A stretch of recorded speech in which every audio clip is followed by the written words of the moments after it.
I told the brethren at Lakewoods Drive that I would make up for leaving out the lesson that we had in our Bible study about the parable of the unfinished tower and the king that would not go to war. We were not able to get to that in our regular quarter of Bible class material on parables for reasons that blah, blah, blah. It doesn't matter here.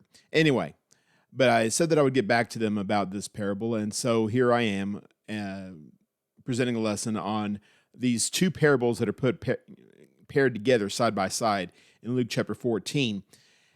Very compelling stories, actually, with regard to the degree of commitment that God is going to ask of us, which might even seem in the moment to be an unreasonable requirement. But nevertheless, this is what he asks of us, and the question is whether we're going to be up for it. I would encourage you to follow along with me, starting in Luke chapter 14 and verse number 25. Now, large crowds were going along with him, and he turned and said to them, "If anyone comes to me and does not hate his own father, mother, wife, children, brothers, sisters, yes, and even his own life, he cannot be my disciple. Whoever does not carry his own cross and come after me cannot be my disciple. For which one of you, when he wants to build a tower, does not first sit down and calculate the cost to see if he has enough to complete it? Otherwise, when he has laid a foundation and is not able to finish, all who are watching him will begin to ridicule him, saying, 'This person began to build and was not able to finish.' Or what king, when he sets out to meet another king in battle, will not first sit down and consider whether he is strong enough with 10,000 men to face the one coming against him with 20,000? Otherwise, while the other is still far away, he sends a delegation or requests terms of peace. So then, none of you can be my disciple who does not give up all his own possessions." Now, these two parables are kind of bracketed by a couple of comments that Jesus makes that may seem in the moment to be unreasonable or even impossible for us to follow through with, and yet considers them to be requisite for discipleship. He talks about hating family members, even hating your own life in the earlier passage, in the early part of the passage. Later on, he talks about giving up all one's own possessions. We'll talk about that more specifically in one of our applications here in a moment or two. But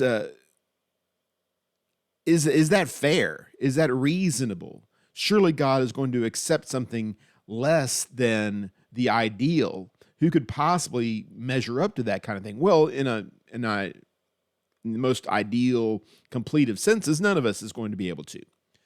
But the question is not whether we are going to be able to completely surrender in every aspect of our life and always behave as we ought to behave. Always prioritizing Jesus, never prioritizing anything else. All sin and fall short of the glory of God, Romans 3, verse 23. We will all fall short of application from time to time in these matters. The question is not whether we're going to be perfect. The question is whether we are striving for perfection, whether we actually consider Jesus to be more important than all of these other things. The reason that most of us fail in our application of this kind of thing is because Jesus isn't first, because we don't love him more than we love our family members. We don't love him more than we love our possessions, and we're trying to figure out some way to get away with it. And that is not the commitment that Jesus is requiring of us. He is requiring us to put him first always. Seek first his kingdom and his righteousness, the text says in Matthew chapter 6, verse 33. The kingdom has to come first, and that means that everything else is going to have to suffer. Everything else is going to have to be put aside at some point in our life. And we're going to have the opportunity to choose at various times in our life between prioritizing Jesus, prioritizing the kingdom, and prioritizing some kind of carnal concern that may seem in the moment to be not that bad or even complementary to our walk with Christ. But it's not. And the Lord knows that it's not. And when push comes to shove, if we're honest with ourselves, we know it's not too. So what we need to do is make a mental commitment to always completely pursue Jesus things in our life. If we don't determine to do it, we're never going to do it. The only way we can possibly come anywhere close to succeeding in this is by attempting to succeed, by making that commitment. Now, we serve a merciful and loving God. He is going to forgive us if we fall short from time to time, if we are making an honest effort. But we have to make that effort. And what we're going to do here this evening is to look at a few examples of people who did not give their best, at least not in the moment. And we're not talking about these people doom themselves to hell because of this. God's going to be the judge of all of us. And at least one of the people that we're looking at, I'm confident, is absolutely one of the great heroes of faith who just had a bad day. Others, maybe not. But regardless of how God chooses to deal with other people in other circumstances, we need to make sure that we commit ourselves to success. That if we put our hand to the plow, as Jesus says elsewhere in Luke chapter 9, if we put our hand to the plow, we have to not look back. We have to stay faithful to this course. We have to stick it out through thick and thin. And if we do that, God's going to find a way to work a victory in our lives. That's his promise to us. So we're going to look at a few examples in the Old Testament first, and then one in the New Testament, of people who set a goal before themselves and were not able to complete that goal. They were not able to get all the way to where they said they wanted to go. Now, Moses, I have no doubt, Moses genuinely wanted to get to the promised land. It's obvious in the text that he wanted nothing more than that, at least in general terms. But there was one day, and as far as we can tell, only one day, when his commitment wavered. We see the story given to us in Numbers chapter 20 and verse 12. And I say, caught him on a bad day. That's true in the most literal of senses. His sister has just died. The people have been fussing at him for the better part of 4 decades now in the wilderness. He's worn out. He's tired.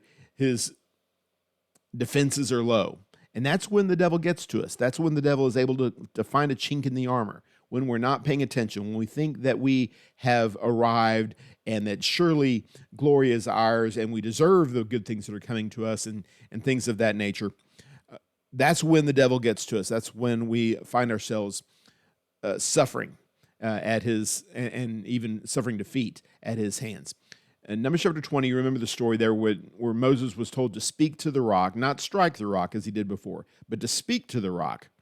And then water would come forth to quench the thirst of this lazy and angry and ungrateful people. And Moses loses his temper. The Levite tribe in general, you see this coming up a lot. You don't see it coming up with Moses.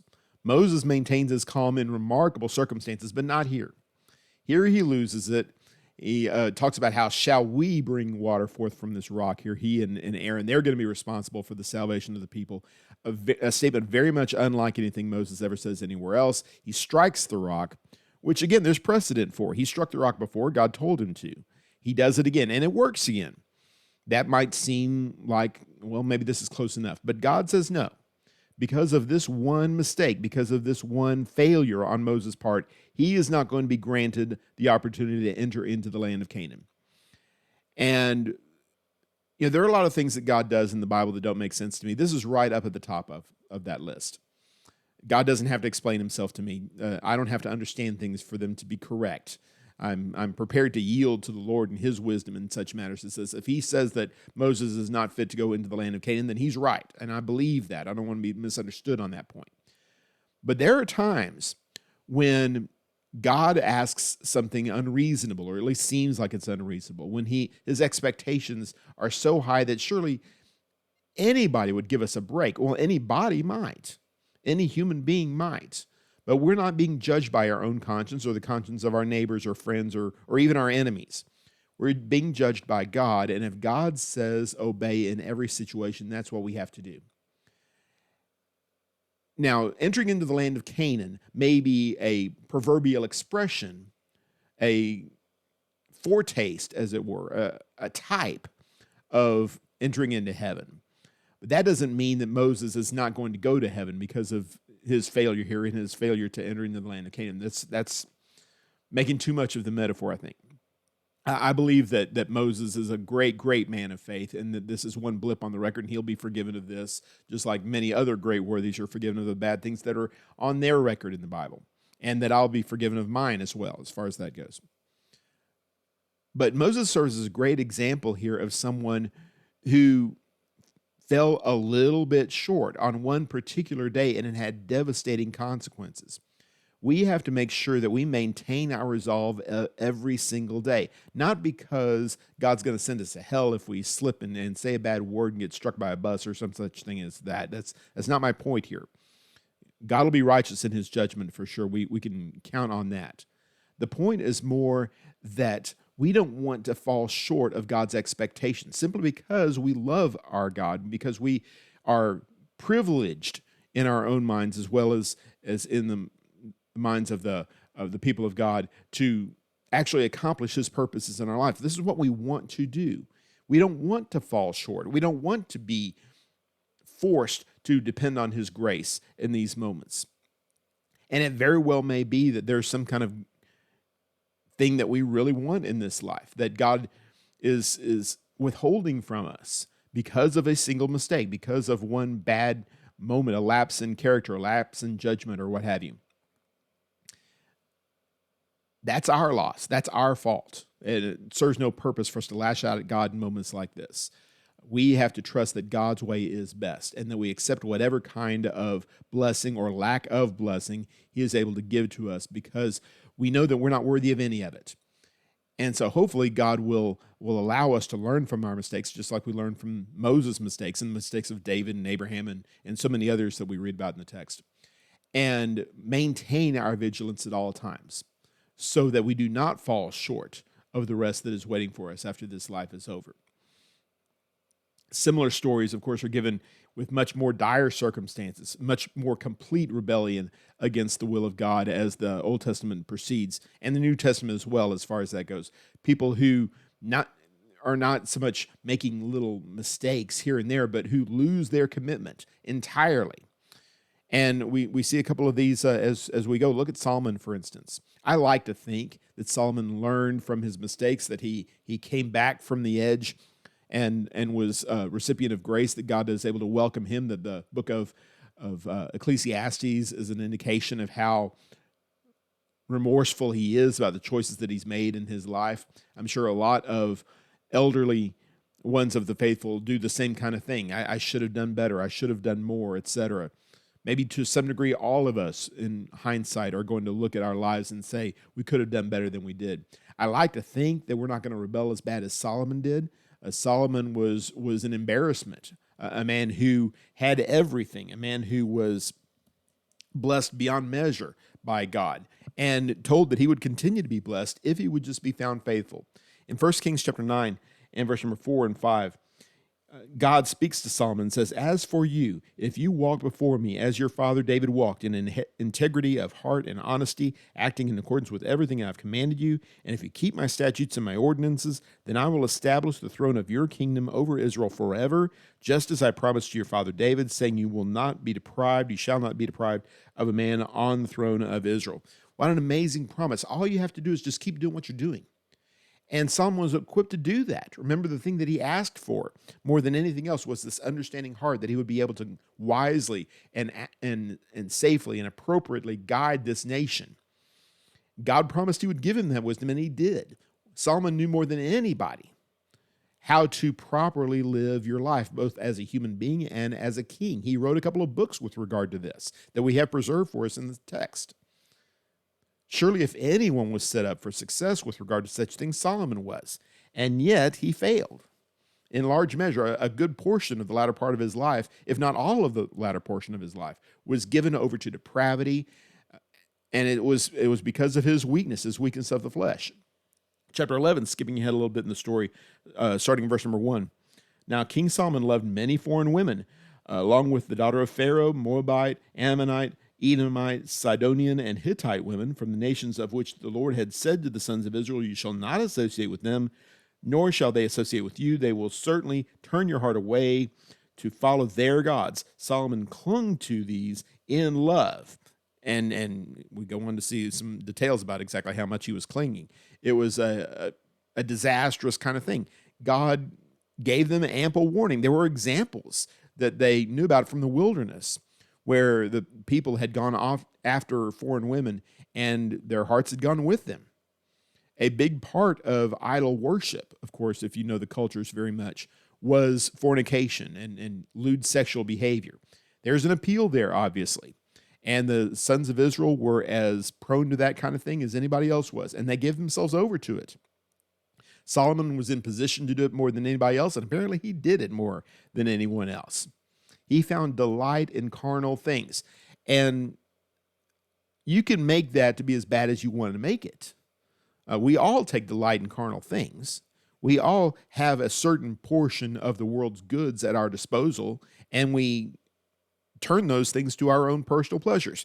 There's nothing wrong with that. Solomon said by inspiration that was a natural thing, a good thing, a blessed thing, something God wants us to do.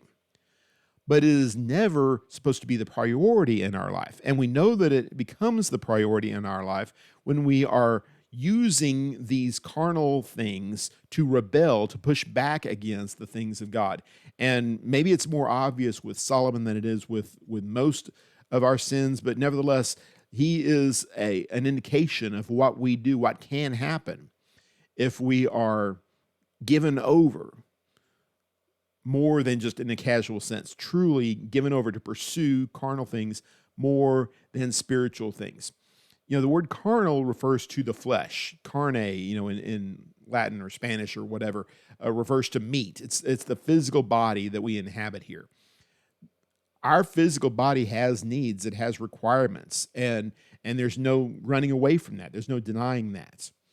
But there is more to us than our flesh. And if Jesus comes along and tells us that a commitment that we owe to our spiritual nature has to supersede the commitment that we have to our physical nature, we have to be prepared to give in to that. Such has always been the case for the people of God, and the people of God have always balked at that. We have always pushed back against that because our physical needs seem in the moment to be so much more important than our spiritual needs. Surely the spiritual needs can wait. I'm hungry now. I am thirsty now. I have physical needs right now. Surely God will understand that. Well, when it indicates a true shift of priority, a true indication that we care more about carnal things, physical things, than we do about spiritual things, that is an indication that we have left the Lord. We no longer trust in Him. We no longer believe that He's going to give us our daily bread and the other things of this life as we pursue spiritual things. God's plan is not intended to make us prosper in the extreme, although sometimes we do, with regard to physical things. But whether we do or do not prosper, however much it happens to be, God's things always have to come first. And when we do as Solomon did, we fall short of God's glory. We fall short of God's expectations for us. And so this is a very practical warning for us as we get obsessed with entertainment or food or personal culture or travel or whatever it happens to be that you take delight in this life. We are very blessed in our modern day, and especially in the United States, with opportunities to indulge our physical self. As bad as we may complain about the economy or gas prices or whatever it happens to be, the bottom line is we are extraordinarily comfortable right now. The vast majority of us are. And even the worst of us are not especially poor by the world's even current standards, and certainly not by first century standards or Bible standards. No matter where we are on the economic spectrum, no matter where we wish to be, God's things always have to come first. By turning toward these physical things, we will inevitably turn away from spiritual things. Now, sometimes really, really good is not good enough. That's the story of Jehu. If there's any king in the northern tribes, the separatists in the northern kingdom of Israel, if there was ever a king up there that did God's work, that was faithful to God, it would have to be Jehu, surely by far the best king that the northern kingdom ever had. And yet Jehu also came up short. Jehu makes a big deal in the early days as he is ascending to power of destroying Baal worship, of destroying the family of Ahab, purifying the nation. And there's no reason to think that he's not doing so out of sincere motive. He has a couple of chapters where he's doing something a little bit morally questionable or duplicitous or what have you. That's between him and God. But there does not seem to be any question that he is truly trying to turn the nation toward Jehovah God and him alone, which is obviously a good thing, better than any other king that they had had in the north. And yet we read in 2 Kings chapter 10 and verse number 28 and following, but Jehu eradicated Baal from Israel, good. However, as for the sins of Jeroboam, the son of Nebat, in which he misled Israel, as Jeroboam misled Israel, from these Jehu did not desist, including the golden calves that were Bethel and Dan. Yet the Lord said to Jehu, because you've done well in performing what is right in my eyes, and have done to the house of Ahab in accordance with everything that was in my heart, your sons to the fourth generation shall sit on the throne of Israel. But Jehu was not careful to walk in the law of the Lord, the God of Israel, with all his heart. He did not desist from the sins of Jeroboam, into which he misled Israel. Okay, well, that's bad, I guess, right? But so much better than Ahab, so much better than Ahab's family. Surely this is good enough. Well, apparently not. If you remember the story of Jeroboam, the first separatist king, Jeroboam set up golden calves. Why is it always golden calves? I don't understand Israel's fixation with golden calves. But nevertheless, he sets up golden calves at Dan and Bethel. Dan is at the northern frontier of the nation. Bethel was to the south toward the border of Judah and Israel. And so he made it convenient for Yahweh worship to persist in the northern tribes without having to go back to Jerusalem for the law required feast days, which would go on in Jerusalem, and that perhaps might signal a return to Rehoboam. He doesn't want them to go back to Jerusalem, so he sets up these calves. And just like in the wilderness at Sinai, this is seen as an extension, if you will, of Yahweh worship. This is a representation of the one true God of heaven. God had said from the beginning, from the Ten Commandments, that no idol worship should take place, that there was not going to be any graven images made to the God of heaven, to him. And Jeroboam decided not to do that. We're going to worship God, yes, but we'll worship God in our own way. And God rejected him. He rejected the idols. And before too long, of course, the northern tribes drifted into more traditional idol worship. They worshiped Baal and Ashtoreth and all the rest of them as well. It's not difficult to see this as a stepping stone toward other things. And whether it's a stepping stone or not really doesn't matter in the end. This is what God specifically required the people not to do. And they did it anyway because it was convenient, because it was popular, because it made sense to them, because it seemed like it was close enough to God's plan for proper worship. And maybe Jehu thought exactly the same thing in his day. We will get rid of Baal. Baal is the problem. Well, there's no question about that. Baal is the problem, yes. So you get rid of all of the negative aspects of the spiritual pursuit of the people. Okay, that's fine. But that's not the same thing as enhancing and purifying proper Yahweh worship. And we can fall prey to the same kind of thing in our day as well. There's plenty of stuff goes on out there in the world that poses as worship, that poses as commitment to God and to the things of God. And a lot of it, most of it, if I am bold enough to say, does not fit with the pattern that we find in the New Testament. Now, is that better than nothing at all? That's for God to judge, I suppose. But resting our confidence in close enough is a very dangerous way to go.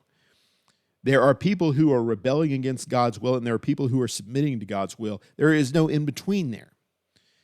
And if someone is rebelling by committing all kinds of lewd and lascivious behavior, indulging the flesh, flaunting their spirituality, thumbing their nose at God, as it were, that's bad. But if someone is rebelling against God by living a generally moral life, doing a lot of good things, going to church services, things like that, but not holding to the sound doctrine that Paul talks about in the Timothy and Titus books, if they are not standing for what is true, standing against what is wrong, standing against what is evil, is not a substitute for that, and it never has been. And again, I don't want to get too judgmental about things. God will take care of these things in his way, in his time. But there's no Bible precedent for the idea of thinking, I opposed bad things out there for a long, long time. I was really good at opposing bad things.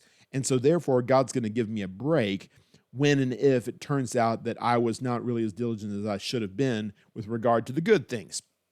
Remember, the only church of the 7 in Asia that is threatened by the Lord Jesus Christ is the church at Ephesus. The only one threatened with losing its candlestick, as it were. The Ephesians had done a great job of opposing bad things, opposing evil. Revelation chapter 2 tells us that. And yet they'd left their first love. They were not committed to the positive aspect of serving Jesus Christ, serving their brethren. And because of that, they were in danger of being cast out of fellowship. We don't want to walk down that road. And again, I don't want to suggest here that we have to have perfect implementation, that we have to do things absolutely right all the time.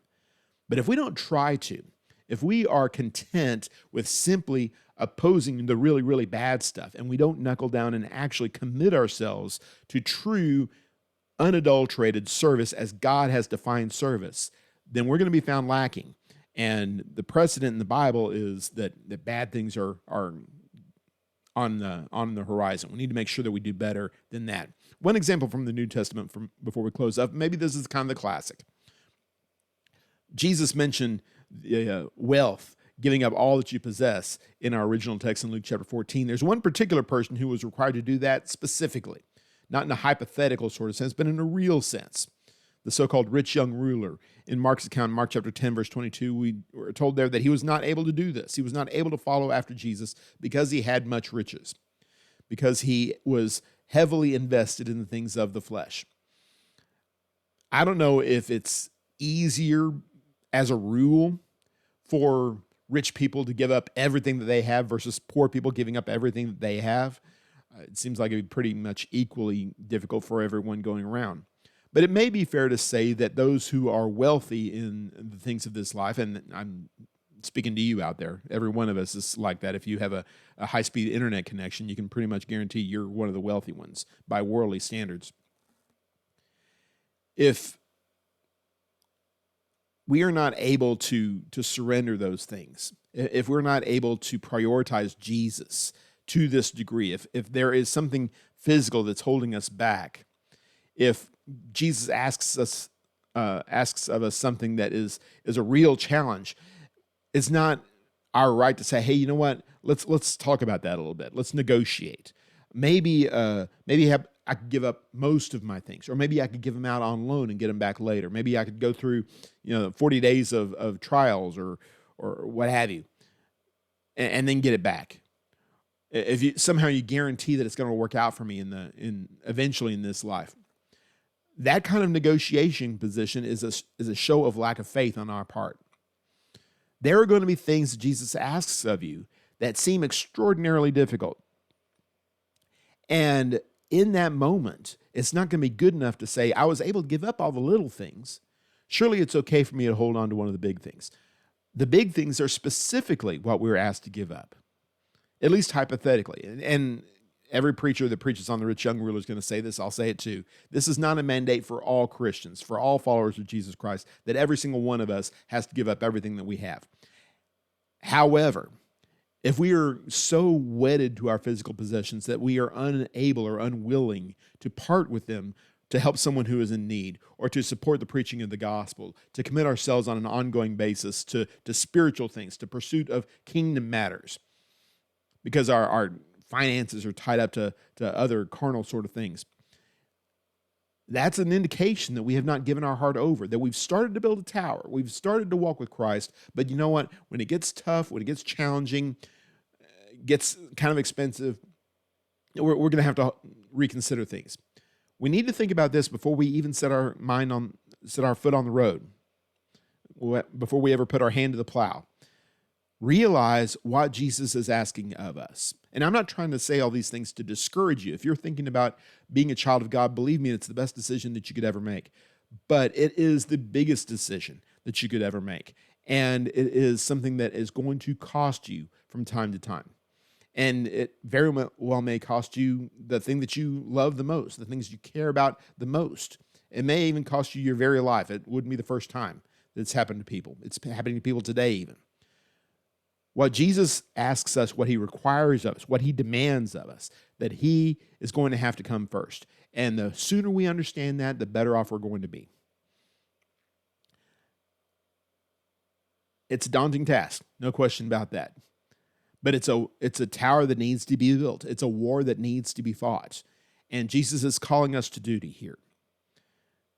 Saying I'm going to follow after, saying Lord, Lord when it's convenient, that's not going to be enough. He wants us to give everything. And if we're willing to do that, if we are willing, at least conceptually, to say, Lord, you can have me, you can do whatever you want with me, I will surrender everything, as we oftentimes say, I surrender all, that great hymn that we sing from time to time.